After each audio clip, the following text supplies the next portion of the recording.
Hello and welcome to the Amateur Skeptics podcast, podcast number 32. With me tonight, Ian. Hey.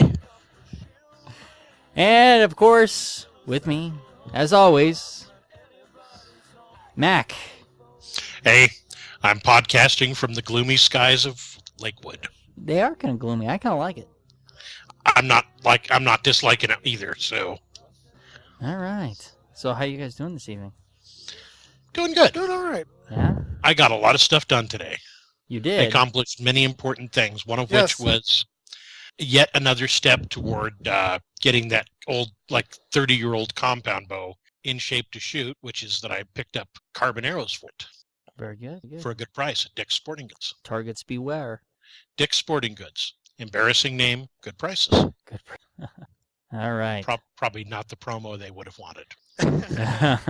And Yeah. Ian, how are you doing this evening? I'm doing pretty good. All right. Good. We've almost got the artwork done for Ian's book, so Oh, well, that's good. So that'll be up sometime. Yeah, it'll be on Amazon, print on demand, and Kindle version here as soon as we're done with the artwork. All right. And it's basically just a collection of my short stories. So Okay. Very good. All right. So I guess I've been trying to set up the IIG Colorado, and I got lucky that the Skeptical Inquirer magazine, they came to town. Skeptical Inquirer? Yes. Yeah. Sorry. Simple, Yes, that's the right one. Don't want to confuse the Skeptical magazines. Inquirer. Yeah, and so I got to meet with the people that I needed to do that. So that's moving along. So hopefully we'll be having another meeting here. I'm hoping that it's going to be on the 30th. We shall see. We don't have a place to meet yet, but hopefully that's going to be coming up soon. And of course, May 7th is Skeptic Camp. So if people are interested in this, they should definitely register. Yeah, there's still plenty of spaces. Right, So, and we want to know who's coming to this. You know, that's one of the things that it really helps if we have an idea of, you know, how many people we have coming. And of course, if anybody is interested in, you know, talking, you know, talks can be, what is this, like, I think 15 to 25. Is to that what it 15 to said? 25, something like that. Yeah. So, and so you can do a short little talk if you want. And the nice thing about, you know, talking at Skeptic Camp is that, you know, nobody in there is, nobody even doing these talks generally are experts. You know, they're just presenting Right. their idea and And whatever what they. they're interested in. Right, and anything they might have some knowledge about. So you don't have to be, you know, some expert on something. You can just come and present what you know or what you think, and that's perfectly acceptable. And, you know, you're not, it's not going to be a hostile crowd if you're not, you know, if you're not an expert. So it's Right. kind of a safe place to come and maybe test some of these things that you might be thinking of presenting. You know, I'll be doing my mechanics on astrology, and I did that up at Fort Collins Skeptic Camp. And so hopefully this presentation will be better because I, you know, learned a lot that I needed to add to do this for, you know, for the other Skeptic Camp. And so hopefully this will be something that I'll continue to do and refine. Yeah, there was like every level of presentation. So, Yeah. you know, people that are saying like, well, I don't have, you know, the computer to do all the slideshows and stuff or anything like that. Just come in and give them what you have. And tonight, joining us, we also have a special guest.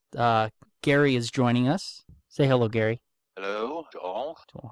All right. So moving on here to not just a theory.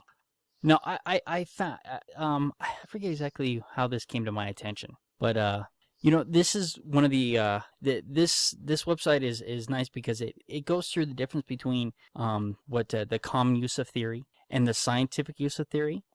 And this is one of the things whenever you're talking to a creationist, they'll bring up, well, you know, evolution is just a theory. And your reply was gravity. Well, yeah, but see what they said. Well, no, but I mean, that's the law of gravity. And then you have to explain to them how there's really no laws in science. Well, and actually, I don't think that Newton's laws are not the law of gravity. Newton's laws are the laws of thermodynamics.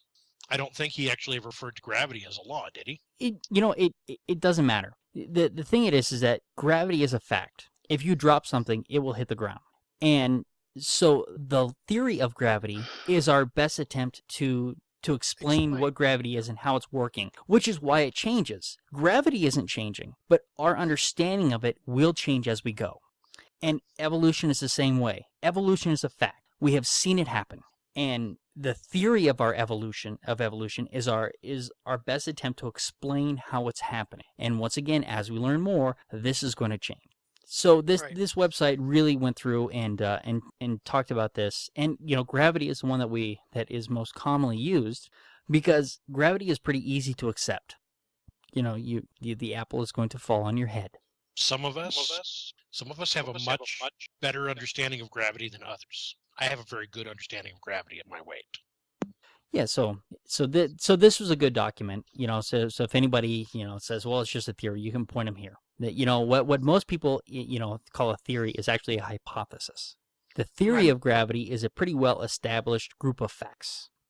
I'm actually pretty happy to refer to these things as theories because if you're not learning new things about something every day, then you're never really growing. Okay, but string theory is really a hypothesis because Yeah. nothing has proved it. It's a set of mathematics that seems to work well, right? That has gotten probably more press than it deserves, but it is a hypothesis. There is it really hasn't obtained theory status because we haven't been able to actually prove string theory. So the fact that they attach theory to that is misleading. Well, yeah, but you have to admit it sounds better than string hypothesis. Easier to spell too. Much easier to spell, absolutely. Flows better off tongue. Yeah. But I guess when we're taking a look at what people believe, the Bible tells them this and the Bible tells them that. The Bible has been an unchanging document thousands of years, not just 2,000 years, but beyond that, the Old Testament. And the world has changed since the Bible was written, and our understanding of the world has changed. Yeah, See, now but you just remind me what I forgot to put in the book. I had meant to. I gotta start doing all my books. Put an open statement saying everything in the book is fact because it's fact now, and you can't argue because hey, that's right. I know it's true because I wrote it on the internet. All right. So we could beat that dead horse for a while, but let's talk about why 44% of Americans see natural disasters as a sign of end times.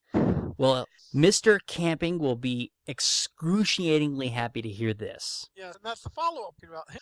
But yeah, this interesting poll breaking down, apparently there are 44% of Americans and you see, with how much it's promoted by a lot of the preachers, but they believe like what just happened in Japan, Haiti, all this stuff is signs that the end time. They seem to ignore stuff like Pompeii and Mount St. Helens and other natural disasters that on that scale that have happened throughout human history, but those weren't signs of time for some time ago. It's all the stuff that's happening now on that level. Well, Mount St. Helens was signs of the end times back then. Yeah. Just like, Pompeii was back at that time. Right. It's amazing how long it takes in time to happen. Well, you Oh, can, yeah. this is another one of those things that people continually make these kinds of predictions, and then when they don't happen, it's like, oh well, we must have gotten it wrong. It's probably next year, yet nobody goes, you know what? That's just crazy. Everybody, no. In fact, they get more people. It becomes even more insular, and they become even more believers in whatever crazy doctrine it is. And then eventually you get a bunch of people gathered together waiting for a comet to wipe out the earth, drinking poison, but politely making sure that their bodies can be cleaned up nicely. Well, but okay, I think one of the reasons you have seen that like to believe this is because they don't like the chance. They don't like the idea that these are just happening randomly, that they're just going through the cycle and this stuff happens. They'd rather have or behind us driving because they're looking at how horrible it is, and somehow in their mind they'd rather believe that their God actually is causing rather than there's no control over it. Yeah, but if that is their God, I don't want to have anything to do with this entity. Oh yeah, He's like agree. a mean kid with a magnifying glass. But we continually see these. How often can these people cry wolf and still be listened to? Well, Right, apparently Harold Camping can get away with it at least twice. Well, the first time it was, he presented it, he wasn't as strong about it. Now he's like, this is happening, because the numerology says so. Well, if you look at the billboards, they're Well, popping now- up all over town. There is a little logo on it that's saying the Bible guaranteed. Right, but they've used numerology. They've used the pseudoscience to prove it. I know, but I still saw the fact that All right. the label, the Bible guarantees, like, I does that don't mean that? I don't think he'd like it being referred to as numerology. But No, yeah. that's exactly what he says. It's on his site. He says it's numerology. Really? I'm not making that up. Huh. I don't have to.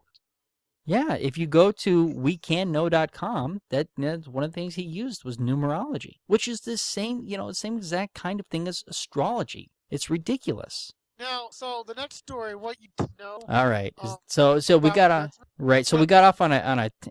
Well, actually, we can't already. Let me okay. throw out here. Let me throw out here. How many of us are among the 44%? Anyone? Anyone at all? Okay, so I guess we're among the 56. I think that the reason that there seem to be so many more natural disasters that are going on right now is because we're recording things better. Well, that's And exactly we have it. a global view. We know what's going on Right. almost everywhere in the world. But here's the thing: is that we haven't had more earthquakes than we did last year, and they haven't been worse than last year. They just happen to be in more populated places this Right. year. That's it. And that makes a difference. And that's the thing. Some years, we know about the Great San Francisco earthquake. That was horrendous. It happened once a while ago. Was that sign of the time? Of Yeah. course. Yes, it was. Yes, it All right. was. Okay, so no, we already started talking about the Herald camping. So what you need to know about Judgment Day on May 21st, 2011. So of course, Now, this article is written by a believer who doesn't make 20. So it starts off really. I love the way he starts it off because he talks about how people that don't driving saw one of the billboards. It's like. Yeah, he was shocked that he had missed it. After studying the Bible most of my life, I was shocked that I had. After all, the sign said the Bible guarantees. yeah. So basically, so this article is good because it's a religious viewpoint about the whole May 21st thing, and this is believers saying, this is just absurd. Why are people putting stuff? And he's saying it can hurt Christianity because. Especially putting a logo, the Bible guarantees it. On May 22nd. Okay, stop, Ian. Move your mic. Sorry. On May 22nd, that's going to make them look like a total. The majority of the people that follow it, regretfully, they're not going to settle and say, "Oh, maybe we've been wrong." Instead, they're going to find some justification. But it'll weaken the whole Christian cause. So the Christians that really are serious about their faith definitely should be against kind of because it hurts. That's more or less what it's saying. It's not something believers should go for because to make a prediction like this, chances are it's not going to happen. And all it'll do is hurt the credibility of the belief. Yeah, Okay, so is it May 11th or is it May 21st? May 21st, 2011. Okay, because later on in the article it's talking about May 11th Oh, as you know what? being Judgment Day. That's probably just a typo. That I would ignore that.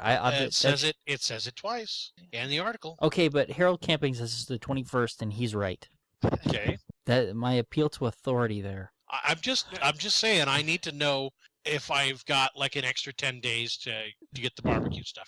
And then he also goes through a list of 220 days that have been predicted in the past. Which I thought was great.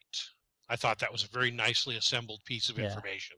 You know what? This is a good time though for believers to buy rapture insurance It because is. their pets are going to be left behind, and us atheists are going to have to take care of them. And we're not doing it unless they pay us. Yeah, contact us. We give you emails for us all the time. If you guys want us to watch pets afterwards, get a hold of us. We'll set up a payment plan. It's a nominal fee, All right, what do we got next? Oh, okay. My exorcism video. This is now okay. So I'm pretty sure that that this is a I don't know. That Is was he? what it was. It Is was some guy at a food court. It sounded like. yeah. I have some Just more information rambling. about this guy somewhere. Really? Yeah. Like what I saw was some guy at the food court rambling on and on, repeating himself, and he was so powerful that he had stumbled a few times, stuttered, and it seemed like, okay, the demon might be scared of this because they're bored to death. Right. So here, and here's the thing is that there's a disclaimer on here that they want you to go and read this disclaimer before you watch this. And the title of the video is "People Get Set Free from Demons Watching This Video." Now, I'm not sure which church this is coming out of. He's not a Catholic, and I don't think he's a Baptist. He might be a Protestant. And it's the Protestants here recently that your Baptists Bob. are Protestants. Okay. What is Baptists Bob? are Protestants. What is and Bob Larson? Bob Larkin? I don't Bob know Larson. if Bob Larkin has ever really been He's classified. he's a Protestant, but I didn't think he recognized himself as Baptist. I don't believe he does either. Okay. He's the only thing I've ever heard Bob Larson refer him to himself as is as a Bible believing Christian. Well, if you go to his website, he's a Protestant. Right. But a Protestant is anybody who's not Catholic and is still Christian. Oh, really? Okay. It's that broad. It is. The Protestant movement was the one started by Martin Luther, and it just kind of went viral from there. Okay. So Brian, how many demons left you when you watched them? As far as I know, I still have all my demons.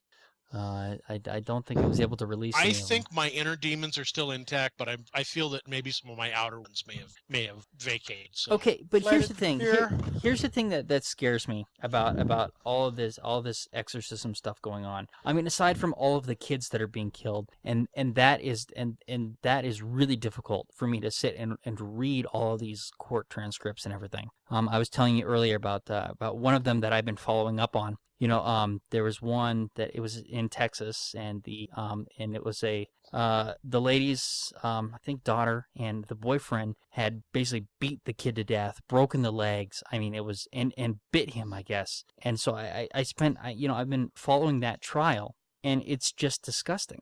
And it's horrifying. Right, but here's the thing: is that I this is going to sound bad, but if there's going to be a religious group doing exorcisms, it needs to be the Catholics.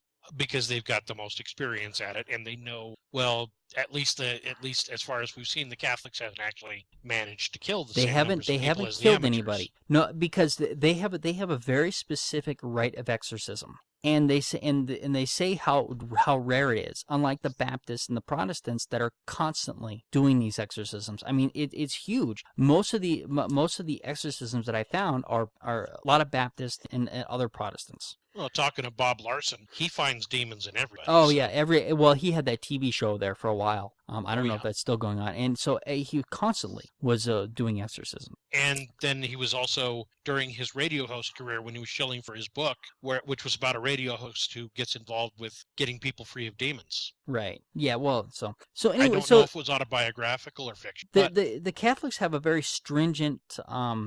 When they're looking for signs of possession, they're very stringent about it. They look for people who are adverse to things that are holy. That's one thing that they look for. They look for people speaking in languages that they have never learned or had any association with. Being able to tell the future. They show great signs of strength. Some have knowledge of hidden things. Things that don't some of those categories also cover the word saint? Well, I'm just asking. I don't know. Yeah. Asking. Well, that's yes. That's a good comment, because a lot of times if you're in one of the what's the word I should use here? Well, anyhow, in one of the Baptists would actually be a very good example of it. They have people that speak in tongues. So does that mean they're possessed? Well, yeah. Because if it happens in a church service, then they believe they're blessed. And that's another thing. You listen to this speaking in tongues, and it very much, depending on the language they speak, that will influence the consonants and stuff that come out of that gibberish. And so it makes you wonder. And then, of course, it all sounds kind of the same, and then you have to have somebody to interpret it for you. So could it be the same thing with possession, that that the priest decides, oh well, I don't know that language, so it must be a foreign language. I mean, I don't know what kind of verifications they're using for that. But the thing about the Catholic, they basically take the person and they have their rituals that they speak in Latin over them, that are supposed to get rid of the demon. They aren't hitting the people. They in doing some of the violent stuff that you're seeing out of the Baptists and some of these amateur exorcists. It's the amateur exorcists that are really scaring me, because that's where the violent exorcisms are coming from.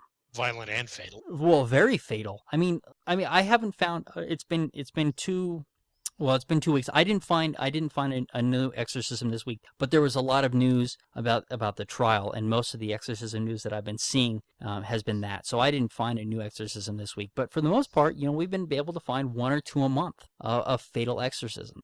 And not just of children. Well, not just of children, but many of them have been children, and the sickest of them have been children. So it's really starting to concern me, and it seems like something that's becoming more popular. We're going to have to start up a cause on Facebook to keep exorcisms Catholic. If somebody's going to do them, it should be the Catholic. But but their criteria for demon possession is much higher than these amateurs. They'll just, all they got to do is say you're possessed, and you've got a demon in you. Yeah. So the Catholics aren't killing people. Leave it to the Catholic. All right. One time the Catholics are actually less harm. Well, yeah, they're doing way less harm. than they did during the Spanish Inquisition. Well, Oops. well. I'm sorry, that was ugly. Yeah, that was. Here's well, we can go back that far if you want, but the thing about that was when they were yeah. perfecting the exorcism technique. Really. All right, Ian, why don't you do your first here about the Chinese time travel story? Yes, China is banning time travel. We'll talk about shocks. Of course, you know me. I've always been. I think I'm a big one on freedom of the press. Anytime I ship, get in. But this one, they come with some justification, but it's one of those things of trying to control culture. And basically, the time travel drama is hot, but content performance style. Many stories are totally made to producers and writers are treated in a frivolous way, which should by no means be encouraged anymore. Wow. So these made-up stories that they're talking about, would these be the type of stories that they refer to as fiction? Yeah, that's the thing. It's like, but it sounds like the government's trying to control the views of history and such, and the idea of time travel doesn't help. You got to remember the government that you're talking about. I know. Well, that's the thing. And I think that they're trying to control the views of history, but they're also trying to control what history is remembered. Right. Of course, in the note of time travel, the doctor. You know what this whole thing about here? This whole situation about China and time travel?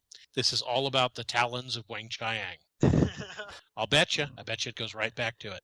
Because that would be the only Doctor Who episode that I can think of that had anything about China in it. All right. One of my that I get on is that and how absurd it. So here was government censorship, and once more, it's China. We heard stuff like this for so long now. But just to hear the kind of excuse they can invent in order to justify it, it's kind of messed up. All right. You ready to talk about French vegans? Now, hold on a minute. Are they from France or are they from Vega? French vegans face trial after death of baby fed only on breast milk.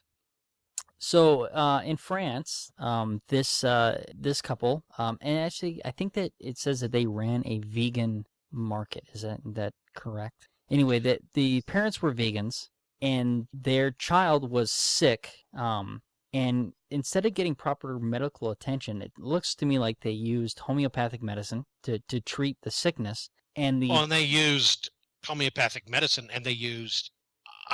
I'm inclined to say BS, but there may actually be some point to trying cabbage poultices. Well, the mustard and camphor would be to try to clear up the lung stuff. Okay. But they honestly, I find this story sad. I don't find this couple to be evil. Yeah, no, and neither do I. And so let me finish setting this up. Sorry. So go ahead. Yeah. Okay. So the child got sick. And they at some point they finally called an ambulance and the child died, and the people that were looking at the child noticed how pale the child was and how skinny the child was, and it was an 11-month-old girl, and so they reported it to what I guess what would be their social services or the police, whoever. I'm not sure in France who exactly that got reported to, but the police ended up with it. And they found, so they did an autopsy, and they found that the child was deficient in A and B vitamins. Now, this is most likely probably from, the lack of nutrition that the mother was getting. Exactly. And so we find out that the child has only been fed breast milk since the time that they were, or that's all that the child has ever eaten. They are being charged though with neglect because all they ever fed the child was the mother's milk. Now, I think that that's kind of a red herring in this case, because I don't know for sure that an 11-month-old can't be properly nourished off of breast milk if the mother is eating healthy, and that the baby is healthy. I mean, to me, I would suspect that it's more likely. So I was reading this story, and I really think that I'm not convinced that the fact that they were clearly feeding the kid, even though it was just breast milk. I think that they were negligent because the kid was sick and they didn't get the kid proper medical attention. And I agree with you on that. And I think that if they're going to try them, they need to try them for that. But I think that the problem is that homeopathy is an accepted accepted as medicine in France. Now, I'm not positive of that, but I would not be surprised. So because that's accepted, they can't try them for that because technically they were giving the child medicine. And I think that they know that. Yep. So they're having to go this other route to try and, get something on them. But I really think that it should fail because I mean, they're going to have to get a doctor to say that a healthy child eating breast milk would have been malnourished, and I don't know that that's true, and that would be something I would severely question. Now, the fact that the kid was deficient in A and B vitamins, that is a little concerning. I wonder if I question whether vegans can get proper nutrition without supplements. In fact, I don't think they can. I don't think that they Well, can get the B12 without a supplement. And talking about the article that you were listening to on Skepticality, and that I've read the article and I've watched that movie as well. It seems unlikely that humans are even designed to be vegan. No, and you know what? That is an issue for another time because I think what that doctor or what that journalist has to say is interesting, but I really don't want to get into that here. I just thought that they're chasing a red herring here, and the fact that the child died of improper medical attention should really be the issue here, and not the fact that the child had only eaten breast milk. To me, this whole story is so sad because this is a couple. As I said, I cannot see this couple as evil. No, This is a couple who made a choice based upon their moral beliefs. I can't support the choice to be vegan for my own reasons, and that's my own bias as well. I But think they the made a vegan choice. the vegan is also a red herring here. They made a choice based upon their moral beliefs, and they tried to do everything they possibly could to keep their daughter healthy, up to and including only breast milk to feed, because there's a movement for children to be fed on breast milk.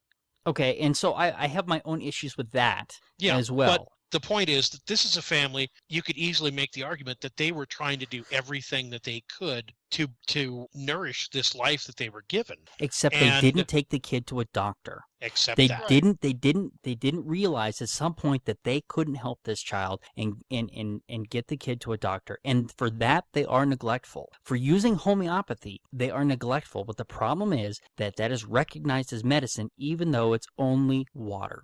It's recognized as medicine in France. And honestly, based upon what I'm seeing here, this is not a homeopathic remedy that they tried to treat her with. They treated her with poultices made of cabbage, mustard, and camphor, which actually is not a homeopathic remedy. No, it's isn't. a folk remedy. Right, that's a folk remedy, but I think that they also used homeopathic products.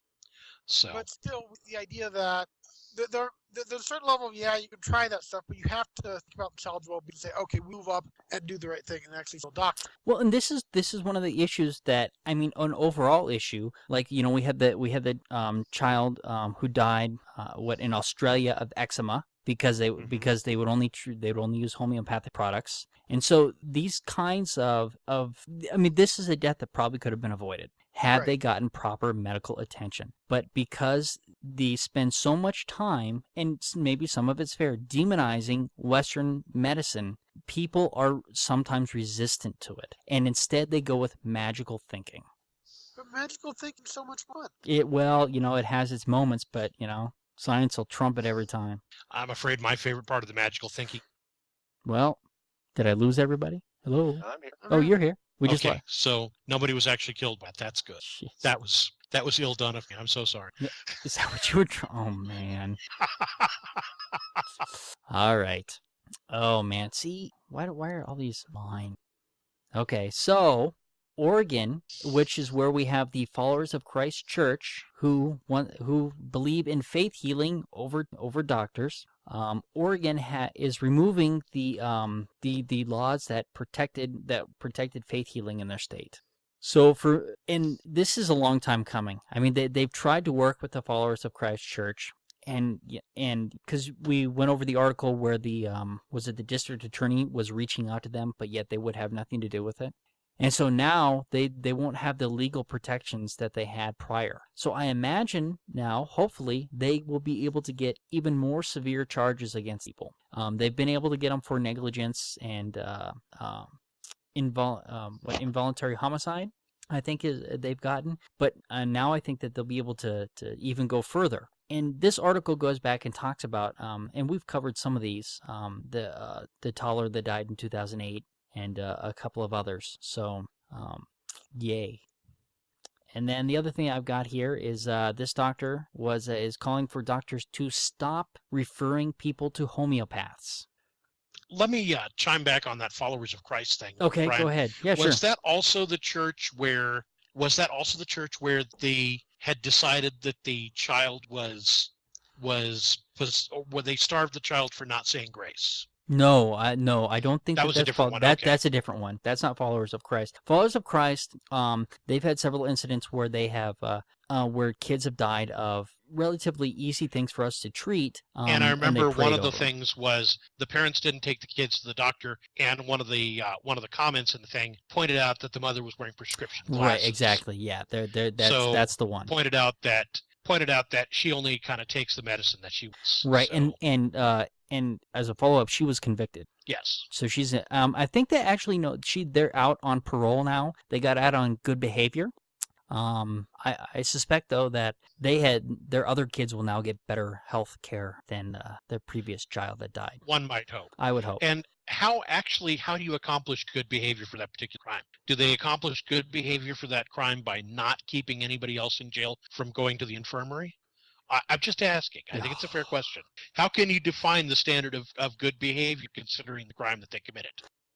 You know, and this is another one where the Followers of Christ Church had there was a little girl who had something that was growing over her eye, and so the state has gone in and taken custody of the child so that they could give the child proper medical care. Mm-hmm. And, so Oregon is not putting up with this anymore.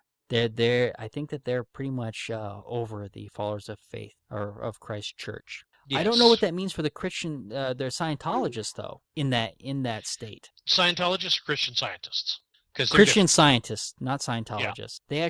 The Scientologists do medicine. They don't do mental care. Yes. So yeah. So of which Tom Cruise is an excellent example. Of somebody who needs therapy. Of somebody who doesn't do it. Oh yeah.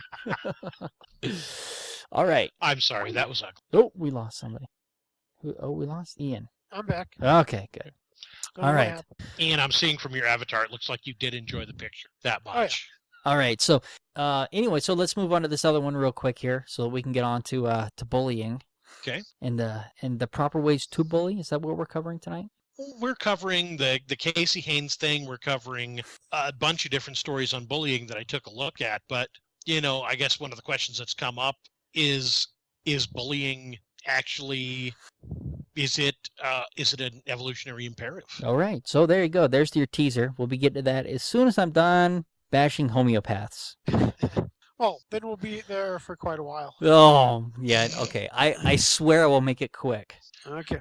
So this doctor... 3 hours later. Yeah, 3 hours. I know. Professor Sean Holtz has called for doctors to stop practicing homeopathy or referring their patients to homeopaths. And this is, of course, I think this is the UK again, where, of course, I think that we in this country, we are putting a lot of money into alternative medicines, unfortunately, and Obama's health care plan made that even more possible, unfortunately, and mandated even more money to be spent on supplementary, complementary, and alternative medicines. But of course, in the UK, that's part of their, they're trying to get that off of their socialized healthcare system. In case the article says New Zealand. Oh, New Zealand. Right. I'm sorry.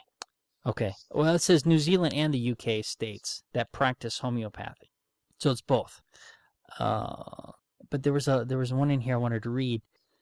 Basically, that even though most doctors have been referring to homeopathic as witchcraft. Okay, yeah, the British Medical Association has described it as witchcraft. Yet a surprising number of doctors will still tell their patients to see a homeopath.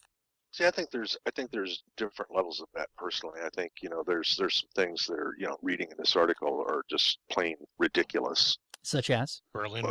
Yeah. Oh, yeah. That would be a good one. Okay. But there are other things that fall under that label that I don't think we can discount. You look at the Appalachian Mountains right here.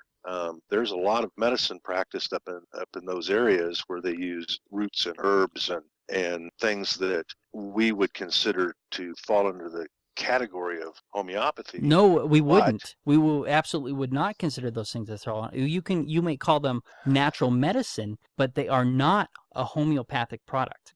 I mean Well, that Samuel When we refer to homeopathy, we're talking about the insanely huge dilutions of Samuel Hahnemann. of an object which may or may not be efficacious, and by the time it's diluted, 30 times, if you can find a single molecule of the item left in the product, you'd be a miracle.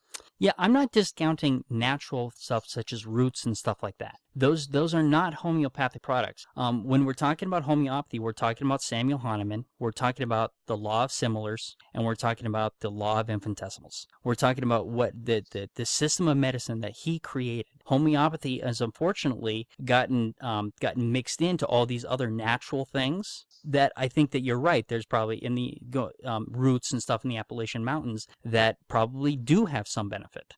But I think that distinction needs to be made because we don't want that stuff thrown in with homeopathy. But to be fair to Samuel Hahnemann, his method of medicine, even though it's not effective, was actually safer than a lot of the medicine that was out there at that time. Well, when you're treating stuff with lead and mercury, yeah, it's going to be. Oh yeah, and arsenic and bleeding. Yeah. Yeah. And Arsenic and strychnine was safe. actually a fairly common preparation, and they use arsenic as a cosmetic to make them have the pale and attractive skin tone that they want. So when I'm talking about homeopathy, I'm talking about stuff that has been diluted to the point where there's not a molecule left in it, and they put it on a piece of sugar. Not natural medicines that may actually have some benefit. Well, and according to this article, you don't even need the chemicals. You can actually focus the rays of Saturn onto a sugar cube and call that homeopathy. Yeah, it gets worse. So does that distinction make sense, Gary? Yes, if you're going to put it in those terms. Okay. But like I say, I think generally though people equate the two together. I agree with you that has happened. So we try to make that distinction clear when we're talking about it. So yeah, but you can find quote unquote homeopathic products that actually have things that other homeopathic products don't, such as ingredients. Well, that's the problem with a lot of the homeopathic stuff that you see when you walk into Wild Oats and some of these places here. Is you'll see stuff that have 2x dilutions that actually still have active ingredients in them, and they would not technically make homeopathic by the definition that I'm using. Yeah, the law of infinitesimals by Samuel Hahnemann states that the less of something there is in a solution, the more powerful it becomes. Well, and don't forget that succussion has a lot to do with that.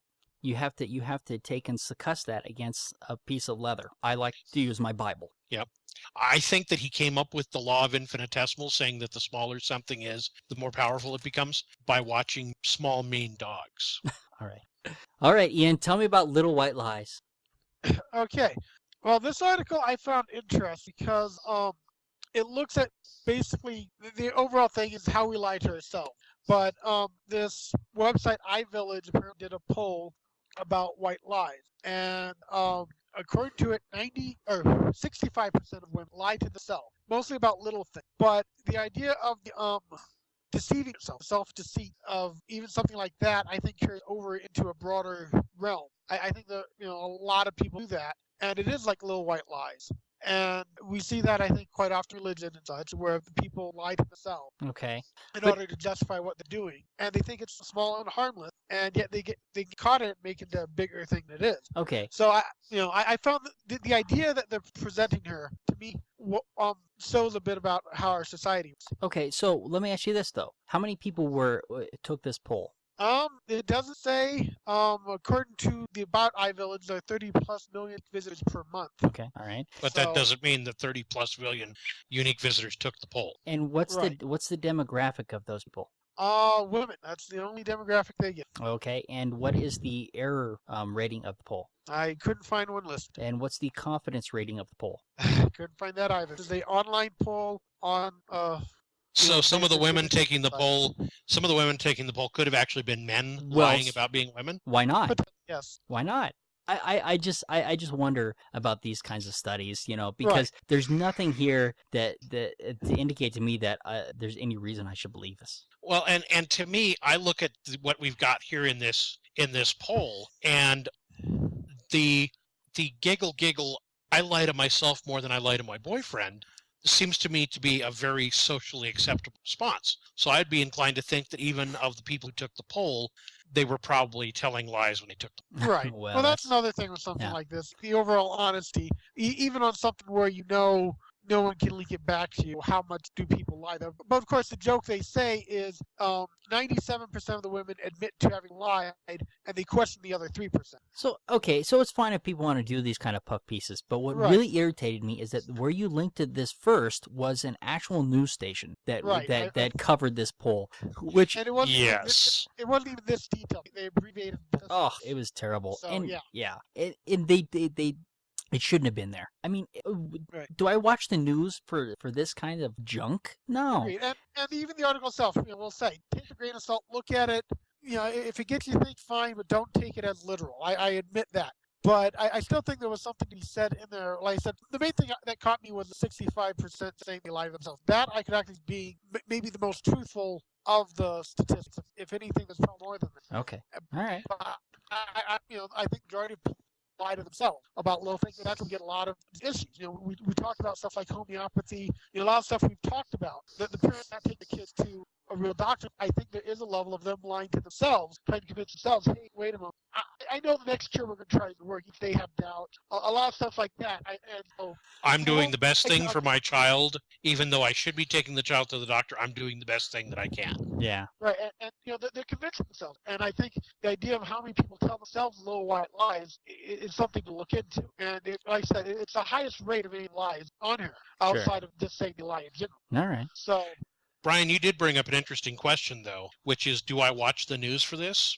And honestly, I didn't have an answer to that question before this week, as to what I actually watched the news for. I found out this week. I watched the news on the hope that I can see two airplanes bump into each other on the JFK runway.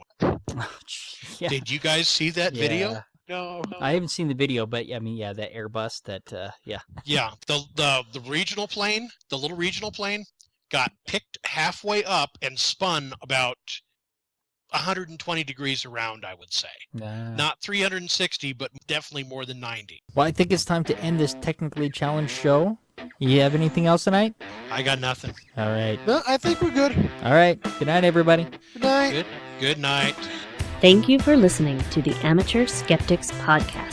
For more information about the Amateur Skeptics, go to amateurskeptics.com. To send us feedback, suggestions, or big flaming insults, feel free to contact us at WTF@amateurskeptics.com. Other contact information can be found on our website. Music for this podcast was provided by OMG. For more information about OMG, go to their website at myspace.com/OMGHQ. The Amateur Skeptics podcast is released under a Creative Commons Share Alike No Derivatives 3.0 license. We'd love to have you share our work with other people.